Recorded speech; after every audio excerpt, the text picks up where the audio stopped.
तो हमारे पास बीच में है नाइट्रोजन एटम, और ये रहा हमारे पास हाइड्रोजन एटम, ये रहा हमारे पास हाइड्रोजन एटम, और एक ये रहा, ये हमारे पास है H+ आयन। अब H+ आयन क्या होता है, जब हाइड्रोजन अपना एक इलेक्ट्रॉन भी डोनेट कर देता है तो उसके पास सिर्फ बचता है प्रोटॉन, और वो कहलाता है फिर H+ आयन। ठीक है, अब हमें यहाँ पे स्टेबल करने के लिए नाइट्रोजन को 8 इलेक्ट्रॉन्स चाहिए, और फिलहाल उसके पास कितने हैं, 6 इलेक्ट्रॉन, और हाइड्रोजन को स्टेबल करने के लिए हमें 2 इलेक्ट्रॉन्स चाहिए, और इनके पास कितने हैं, 1-1 इलेक्ट्रॉन। तो अब हम इनको जो है शेयरिंग करेंगे आपस में। सबसे पहले यहाँ पे देखो, ये रहा हमारे पास नाइट्रोजन और ये रहा हाइड्रोजन। अब क्या हुआ, हाइड्रोजन हो गया स्टेबल।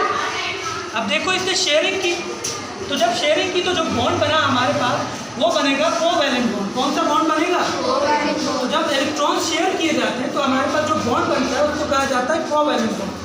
अब यहाँ पे क्या हुआ, देखो यहाँ पे भी ऐसे ही, ये रहा हाइड्रोजन, ये रहा नाइट्रोजन, ये भी स्टेबल हो गया।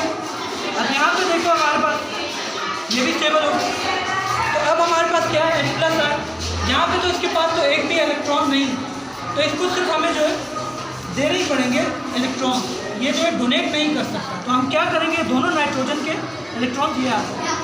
अब जब इसका एक्सेप्ट किया है और डोनेट नहीं किया, तो जब सिर्फ एक्सेप्ट करता है एक एटम इलेक्ट्रॉन, और जो बॉन्ड बनता है उसको कहा जाता है कोऑर्डिनेट कोवैलेंट बॉन्ड। क्या कहा जाता है, वेरी गुड।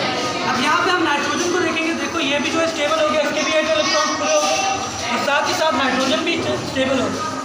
तो इस तरह से हमारे पास इलेक्ट्रॉन बॉन्डिंग होती है। और कोवैलेंट बॉन्ड का हमने देखा, कोवैलेंट बॉन्ड में क्या होता है, जब दो एटम आपस में इलेक्ट्रॉन शेयर करते हैं तो कोवैलेंट बॉन्ड बनता है, और जब एक एटम जो है सिर्फ एक्सेप्ट करता है इलेक्ट्रॉन्स को, डोनेट नहीं करता, तो जो बॉन्ड बनता है वो कहलाता है कोऑर्डिनेट कोवैलेंट बॉन्ड।